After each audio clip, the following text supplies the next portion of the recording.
We have 3 readings today. The first one is by Steven Pinker from The Better Angels of Our Nature. The Old Testament scriptures present a God who delights in genocide, rape, slavery, and the execution of nonconformists. And for millennia, those writings were used to rationalize the massacre of infidels, the ownership of women, the beating of children, dominion over animals, and the persecution of heterics and homosexuals.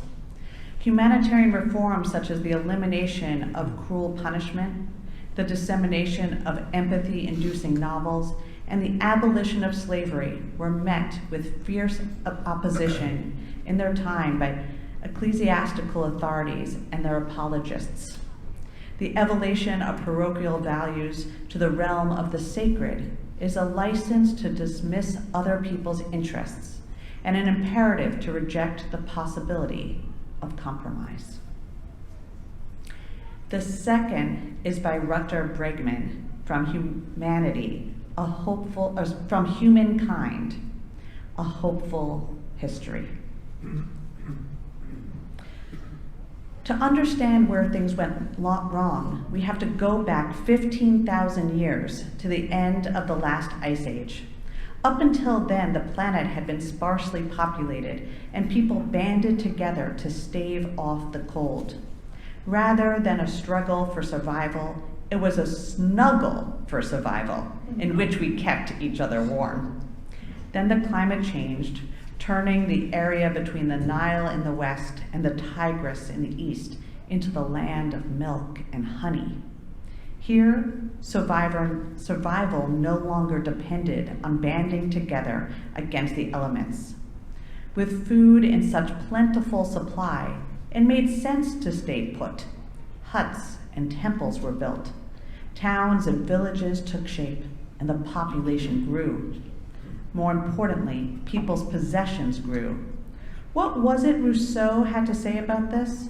The first man who, after enclosing a piece of ground, took it into his head to say, "This is mine." That's where it all started to go wrong. It couldn't have been easy to convince people that land or animals or even other human beings could now belong to someone. After all, foragers had shared just about everything, and this new practice of ownership meant inequality started to grow. When someone died, their possessions got passed on to the next generation. Once this kind of inheritance came into play, the gap between the rich and the poor opened wide. And an old Cherokee fable.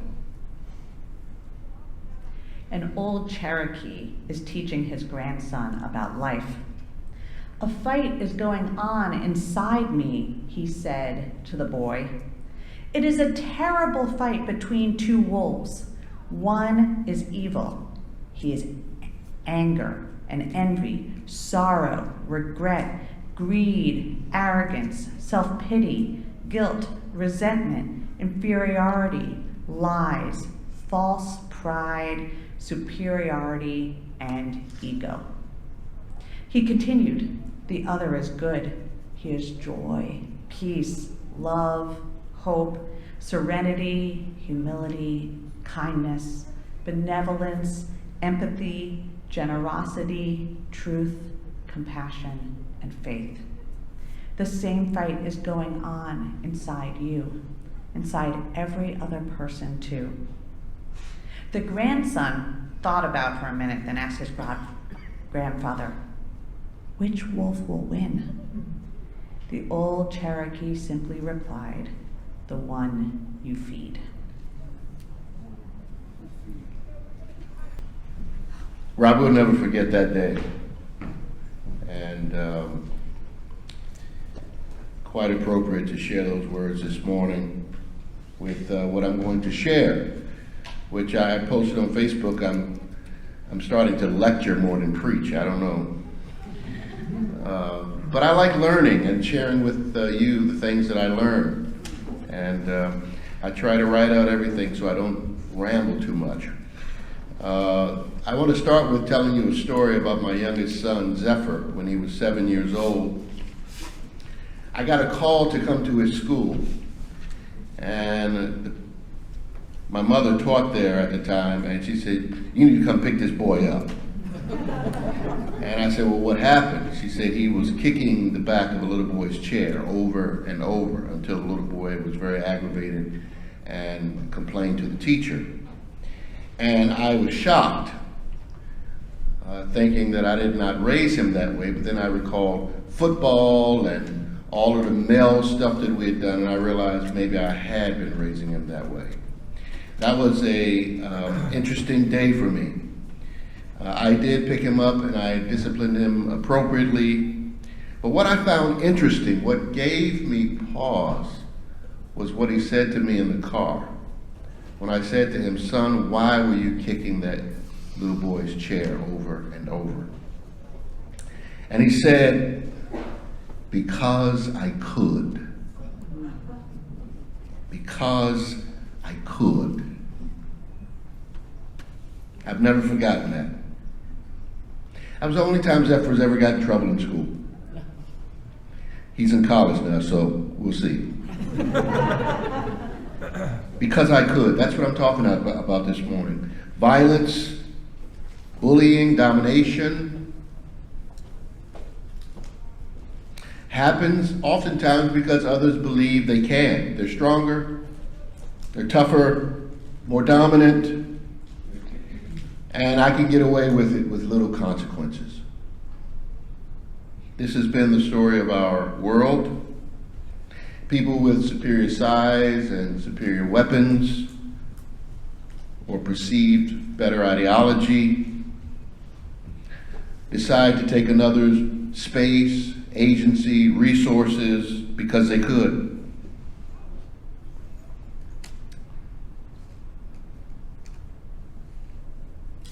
Thank God the side of reason, conscience, humanitarianism has continued to stand up to this mentality. But I want to talk about these two sides, doing what you want to do because I could, and this other side of conscience and humanitarianism, and how feeding the latter is how we have survived and thrived as a species.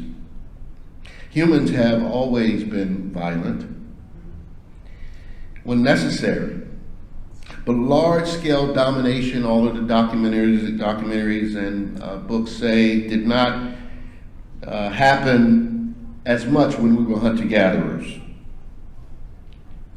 You know, the large-scale exploitation and genocide of other people, it wasn't the norm of the planet. There weren't a lot of people. But more and more as population grew, and of course you find out from Rutger Bregman in the book Humankind, A Hopeful History. Thank you, Janet. You're welcome. It's a lot of pages. I mean, I only got through a little bit. I got through enough to get me through the sermon. He said that owning the land was a misnomer. People didn't think that way. But then something happened. Agriculture. The agrarian age, farming, carving out square space and miles, began 10,000 years ago. And that is when humans became competitive. Agriculture allowed us to stay where we were and grow our food. Agriculture allowed humans to multiply in one location. We became owners of space and time. Our ancestors could cultivate the crops, grow their own sustenance. But sadly, when other tribes found that their crops were barren or were looking to expand their space because they thought they could, oftentimes these rival groups would come in and conquer other groups through raids and war. And over time, this sort of warring and combining populations, people staying in one place because of agriculture, humans begin to emerge into nation states, eventually empires. Along the way, we began the monetary system, instead of bartering, which led to more governance to maintain order, to keep power. There's always those two wolves, to maintain order and peace, to keep power. And believe it or not, then religion emerges to provide meaning to the madness. That's the story of us, the story of taking and combining resources. And later we would modernize our food systems and technology, allowing us to advance into larger, more comfortable classes of people. And then literacy and human rights became big factors, especially to our survival. Humans were less expendable. They were needed for the work. And literacy changed a lot for us. It helped us in our evolution. So a lot of our story is not so good, but a lot of it is good. It's the two wolves, containing and controlling the wolves among us. We have not done a great job at it. The takers, the agriculturalists, have always dominated the leavers, the hunter-gatherers. Today they are industrialists and capitalists who control the masses. Some say they're only wolf and sheep. Wolves and sheep. But then some say there is the sheepdog, who must courageously step in to protect the sheep. I don't know. But I do know that we have to continue as a culture to manage the attitudes and beliefs of those who believe they can do whatever they want. And that is a kind of aggression. It's a kind of alpha male thing. You know, the alphas, we follow them just like in the animal kingdom. And there's nothing wrong with being a leader or a follower. The issue is that sometimes we can follow alphas who are toxic and dangerous. We've seen how this overconfident, narcissistic attitude can become infectious, taking hold of large groups that mean to do great harm. And what do we mean by harm? Harm is violence. What is violence? Violence is harm done to another person or people. The Buddhists might say that all things are living things, so do no harm to everything, all living things. But mostly today I'm talking about human beings, the harm we do. Violence happens when you believe you can do whatever you want without, and sometimes with, consequences. Sometimes it just doesn't matter. And it can happen when we are insensitive and egotistical. The question is, where does this attitude come from? I've alluded to it. It's a part of our primal nature. Many species have alphas who lead their packs, animals who are born to take the initiative or to fight for their group. Humans are no different, except that we can reason and rise above violence. And there is a difference. We slaughter our own kind. Other primates, they get in little tussles, but it's rare that other species will slaughter their own kind. So we are a peculiar creature. Violence, if it is unharnessed, represents to me all that is undeveloped in us. And I admit that we must sometimes go to war to protect innocence. But this is a representation of a larger fact that humanity is still very early in its evolutionary process. What is violence? Violence for me is most apparent when a person believes they have the right to control another's free will. It becomes pure evil when it kills or destroys because it sees a person or a people as something inferior. And of course, Our minds go to Hitler, but it just doesn't apply to Hitler either. It applies to any group that has perpetrated any kind of ethnic cleansing, including American and European exceptionalism that has done great damage to brown people across the globe. But it also includes actions by Africans who kill Africans, and Arab nations at war, and the never-ending Israeli and Palestinian conflict. It includes individuals who have perpetrated senseless acts of violence. All of this has been mostly done at the hands of men. And I have to say that because it's true. The alpha male, the toxic alpha male, is a problem in our society. And violence happens when we allow toxic alpha leaders to lead without accountability. Mystically speaking, violence is the result of clashing perceptions of reality that cannot find resolution, so they become verbally or physically abusive. And that is fundamentalism. When one decides to force the issue. Next slide. Violence happens when people refuse to compromise or decide that their way of doing something is the only way to go. Violence happens because of fundamentalism. What is fundamentalism? Fundamentalism is defined as a strict adherence to some belief or ideology. There is no sway. And it is not only found in religions, it's found in any ideology that keeps us from hearing another's point of view. Fundamentalism is at the root of violence, and it is not based in love but force. And so violence for me is a personal psychosis that runs amok due to fundamentalist ideology. Now, you're free to see or hear or believe what you want, but the danger is when you decide to use your will to dominate another by any means necessary. The greatest sin to me is robbing people of their free will. And how about if you have legislative power or are a leader like many corrupt dictators?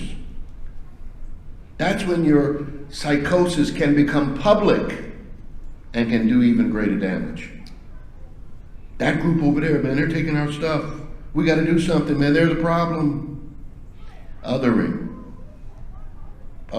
at the bottom of why we go to war, why we end up in situations where there's genocide. People following someone's corrupted psychosis, someone's fundamentalism. I do my best, it's all in us, that wolf is in all of us, but I do my best to reject that impulse because I know it is that wolf run amok, and we have that wolf inside of us. As I said, I watch a lot of documentaries, and when you study the great leaders, I don't necessarily always see them as great. When I look at them, I see many deranged, paranoid, insecure men playing out a personal psychosis. And sometimes they say it's God-inspired. That God inspiration ends up subjugating millions. So the key to peace is figuring out ways to keep the toxic, energetic forces at bay. Unfortunately, like the last president, they seem to crave leadership and control. They always have. And yet humanity has advanced. Wow. Because I believe the vast majority of us, including the healthy alphas, are good, loving, and compassionate creatures. Now, I know at least one of you in here who's met someone that's evil, but I have not personally met someone that I would call evil.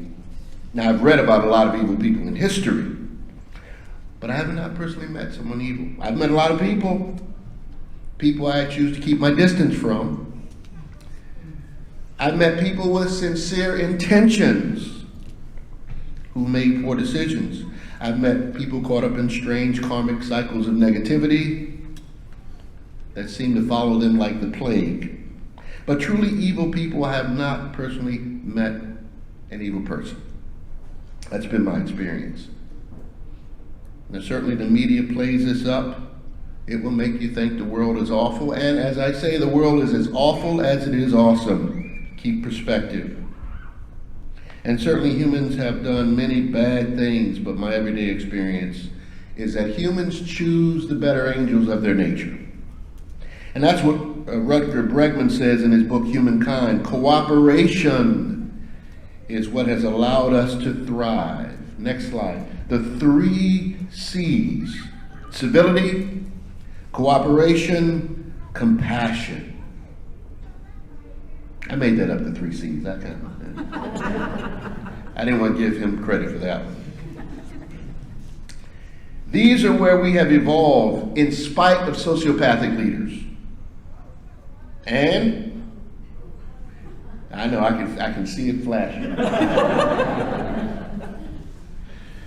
Our egalitarian laws, which are always under attack by fundamentalist forces. The 3 C's are the push, and fundamentalism is the pull that attempts to drag us back to a lesser evolved species. So we have to keep finding even more creative ways to protect the rule of law and society from individual sociopaths and groupthink fundamentalism. These 2 things are what keep us from creating equitable systems for all.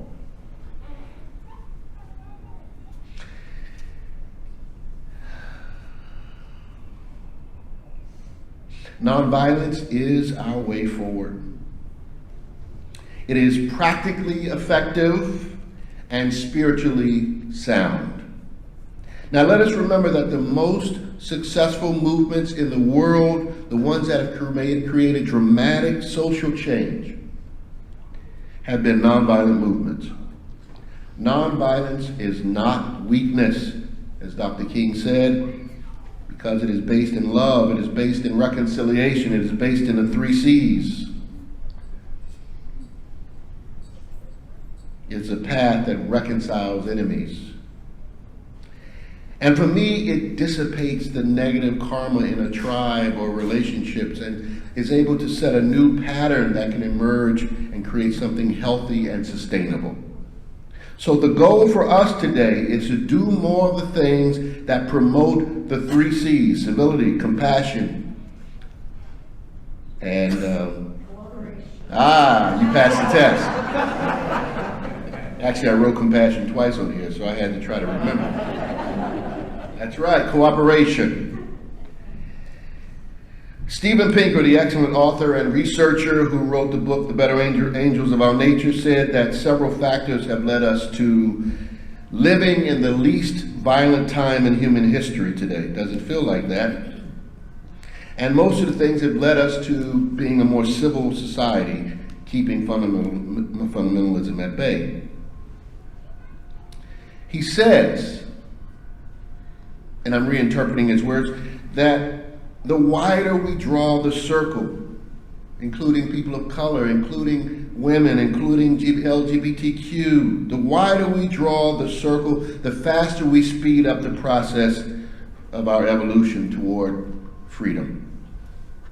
The things that have freed us from tyranny and from sociopaths have been egalitarian systems that have made us smarter and more literate and more technological, and the big one, more interconnected, which has loosened boundaries and given us a whole lot more to lose if we go to war. This interconnection has exposed the world to the best versions of ourselves, the best practices in other cultures, and it's forced us to share resources more. So therefore, when we choose oneness, when we choose to be Buddhas, we move toward unity and nonviolence.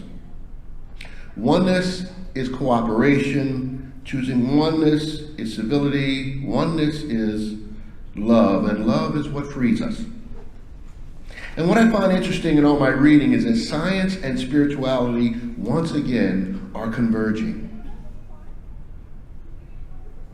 The things the scientists are finding, the anthropologists, all the ists are finding, are saying exactly what religion, the best of religion, has been telling us for centuries. Steven Pinker said that religion and ethics and equal rights, understanding humanitarianism, promoting the rights for all, these are the mechanisms that civilize us and make us kinder and gentler.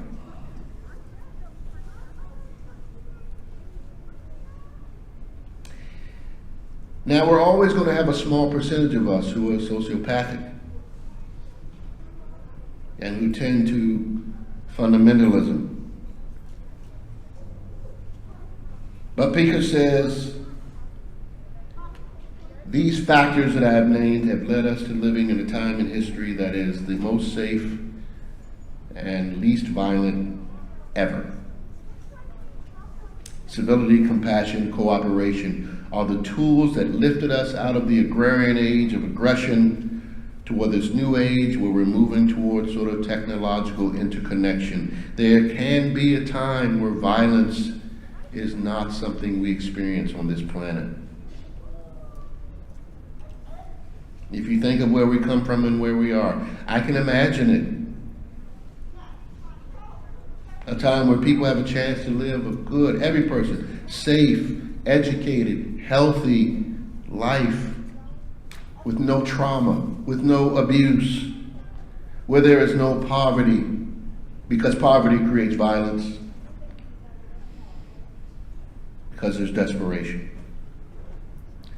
My message to you is to keep talking about, to keep leading, keep promoting all the things that evolve us. All the things that generate peace, all the things that ensure our economic systems, political systems, environmental, educational, financial systems are operating by these attributes. I never thought that I would learn a lesson about human nature from my own child. My son showed me in his innocence why we need the rule of law and why the rule of law must be continuously managed and evolved to protect human rights. This message reminds me of the wonderful words of the late Betsy Joanne Gibran, who was our retired minister of music emeritus. It's one of my favorite hymns. I say it in meetings as opening words to the challenge because those two verses really say it all. This is my prayer to you this morning. When all the people on this earth know deep inside their precious worth, when every single soul is free, we'll earn the name humanity. The choice, the two wolves, the choice to be the best we can begins the day we say, I am, claiming your worth and dignity. The unity, the oneness, for which we sigh. Buddha's suffering will never come through hate or lie. Listen to that a little bit, amen.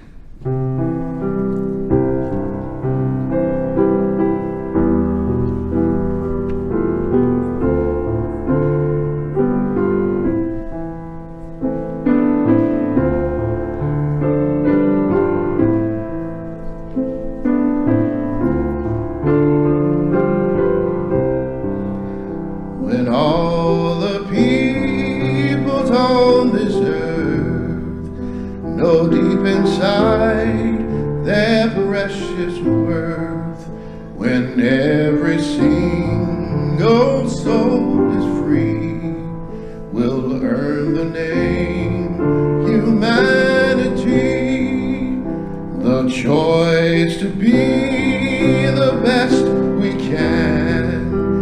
begins the day we say I am. The unity for which we sigh will never come.